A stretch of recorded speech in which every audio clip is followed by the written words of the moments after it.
बिस्मिल्लाहिर्रहमानिर्रहीम।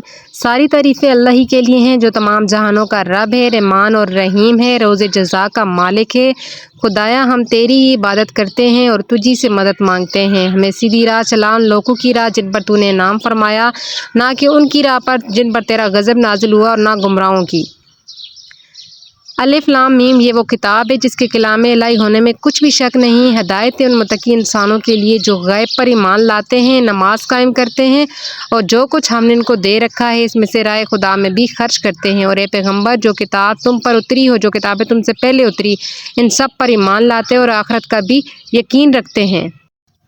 यही लोग अपने रब की तरफ से हदायत पर हैं और यही आखिरत में फलाह पाने वाले हैं। जिन लोगों ने इन बातों को मानने से इनकार किया, उनके हक में यकसा है कि तुम इनको इनकार हक के नताइज से डराओ या ना डराओ, वो कभी ईमान नहीं लाएंगे। अल्लाह ने इनके दिलों और इनके कानों पर मेहर लगा दी है और इनकी आंखों पर पर्दा है और इनके लिए बड़ा अज़ाब है।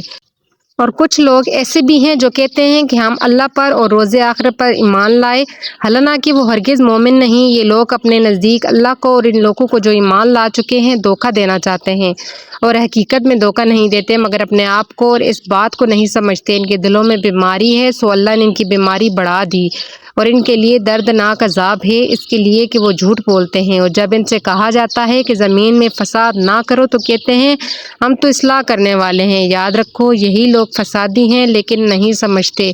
और जब इनसे कहा जाता है कि जिस तरह और लोग ईमान लाए तुम भी ईमान ले आओ, तो कहते हैं कि क्या हम भी इसी तरह ईमान ले आएँ जिस तरह अहमक लोग ईमान लाए। याद रखो, हकीकत में यही लोग अहमक हैं लेकिन नहीं जानते।